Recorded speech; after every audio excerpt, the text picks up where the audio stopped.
It's friction, then propulsion, then power. Today, we're covering the backhand rip. If you have both the backhand rip and punch in your arsenal, you should use them in combination. So, when should you use the punch? It's ideal for two types of balls, slow balls and short balls. Trying to rip a short ball often sends it out of bounds. So for both short and slow balls, the punch is your go-to shot. It's also effective against high balls. When your opponent plays a high loop, attempting a counter rip is risky, but a punch block can be a very threatening return. Many international players favor the punch, like Hana Goda, who is a classic example.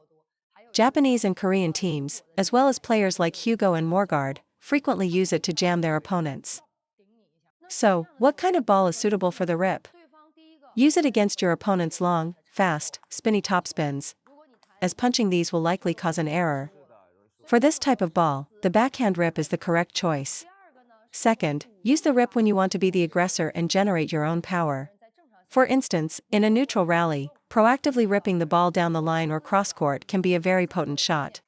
The rip provides a combination of stability and threat. The problem for many amateurs is that their rip is just a bigger backhand drive, lacking real friction and acceleration. So today, our main focus is learning how to generate that crucial spin. In terms of speed, the rip isn't as fast as a punch. In terms of power, it's not as strong as a punch either.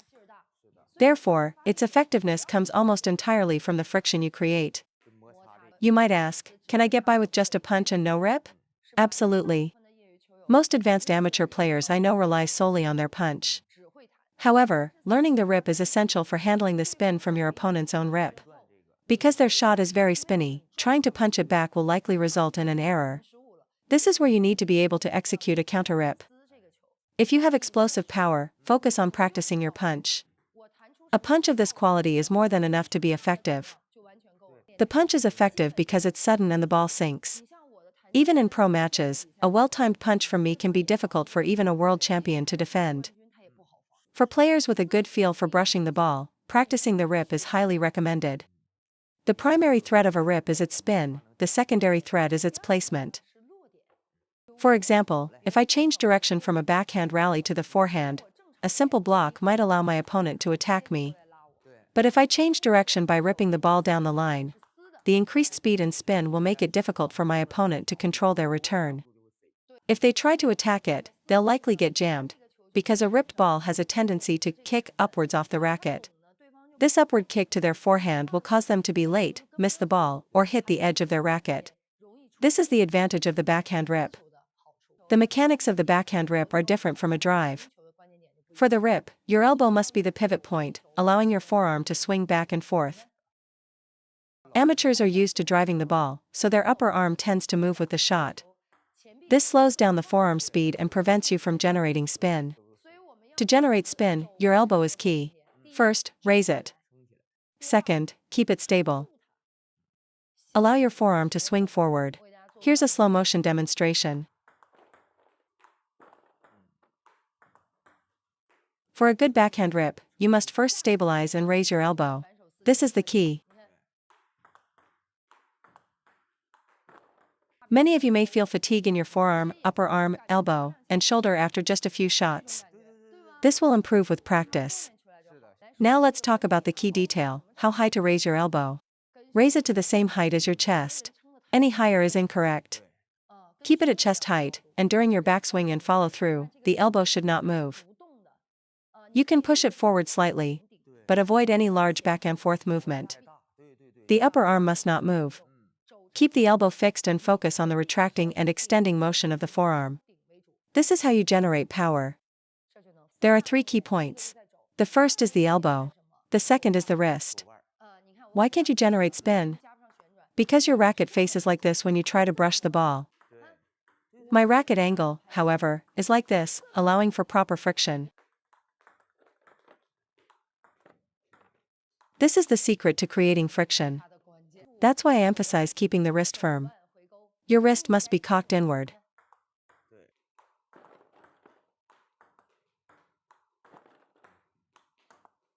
The second key point is that the brushing action is a very short motion that happens as you move forward to meet the ball. A common mistake is using a large swing and flicking the wrist. If you try to rip the ball this way, it will almost certainly go off the table when you add power. At the moment of contact, my fingers make a very small, compact adjustment. The pure brushing motion itself shouldn't send the ball over the net. The forward momentum comes from your forearm. What does it mean to grip the ball? This is gripping the ball. Swinging with your whole arm like this won't grip the ball. You won't generate any spin. When you rip, the pure brushing action is so fine that the ball wouldn't clear the net.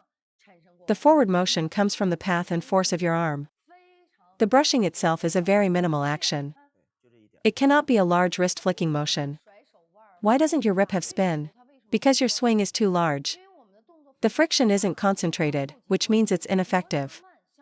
Only accelerated, concentrated friction equals spin. Therefore, before contact, you must keep your wrist firmly cocked.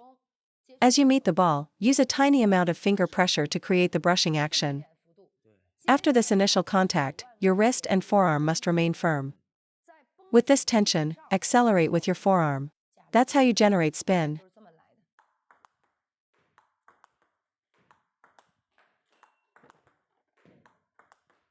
I can generate a lot of spin because my brushing action happens early in the swing. Many players try to create spin at the end of their swing, which makes the shot feel inconsistent when they try to add power. So, you must secure the ball with friction first, then let the forearm accelerate through the shot. It's friction, then propulsion, then power. It is not a loose, wristy motion. That doesn't grip the ball.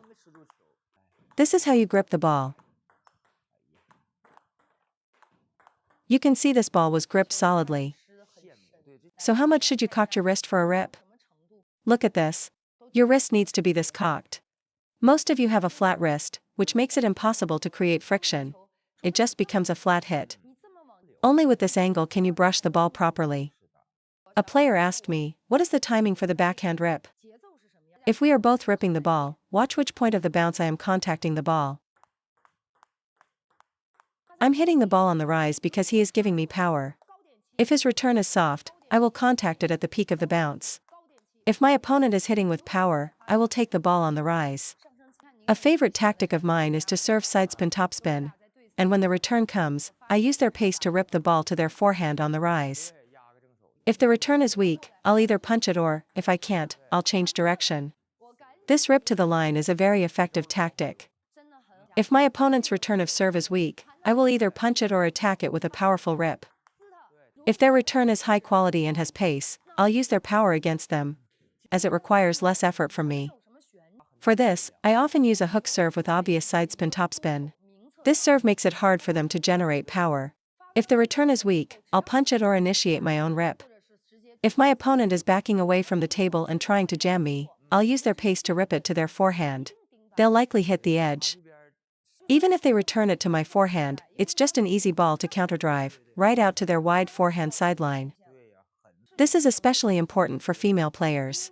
Often, when women loop a backspin ball, a male opponent can simply block it aggressively. Your hard work to loop one ball is easily nullified.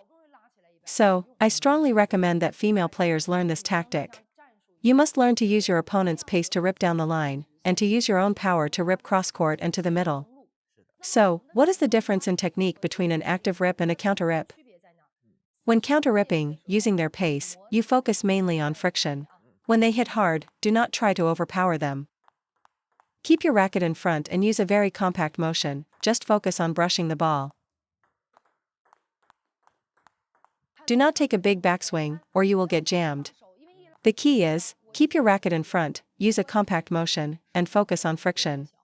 If you just block it, your opponent will punch your next shot. If the return after your serve is weak, that's your chance to generate your own power and rip the ball. When ripping with your own power, contact the ball at the peak of its bounce. Notice when I'm ripping with my own power, I stand further back. When I'm counter-ripping, I'm closer to the table. When you are initiating a powerful rip, you must stand further back to give yourself space for a larger swing. So where does the power come from in an active rip? It comes from your forearm. The forearm is the main source of power, specifically, the speed of your swing. It's all about the speed of your racket at impact. The faster I swing, the higher the quality of my shot. So, it's not about the size of your swing, but the acceleration of your forearm. This is very important. Now, let's move on to the most critical element, rhythm. This rhythm refers to your timing and spacing. How are we able to maintain a consistent backhand rip rally?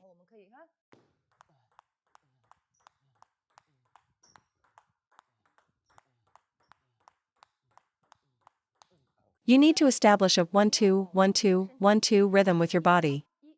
You can't just.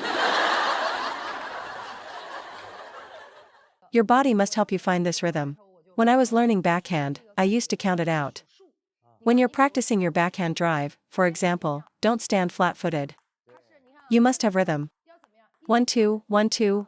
This is extremely important. My old coach used to make me count out the rhythm. Think 1-2, 1-2 in your head. How do you create this bounce? A small bend in the knees and a slight bounce on the balls of your feet is all you need. Like this, 1-2, 1-2. This rhythm applies to the forehand as well. You must find this rhythm. Because it's a topspin rally, you must maintain your position. If you like to play your backhand from about 1 meter away from the table, then after you serve, get to that spot and stay there. Don't drift too far or too close. If you get pushed further back, your shots will go into the net because you lose the arc with a compact swing. If you creep too close to the table, you'll make errors by rushing the timing. How do you adjust? For example, if I like to stand 1 arm's length from the table and my opponent jams me, I'll just use a more compact swing from this position. If I need to attack, I'll stay in this position but use a larger swing. Hold your position. 1-2, 1-2. You see, the rhythm is perfect. As a player mentioned earlier, they often feel jammed after serving. Is it because your recovery is too slow? When your opponent jams you, of course you'll feel rushed. Your body must always be ready for the next ball. If you are always prepared, you can maintain the 1-2 rhythm. The 1 is always your recovery, and the 2 is always the contact. Seriously, if you internalize this 1-2, 1-2 rhythm, you will find that your timing becomes excellent.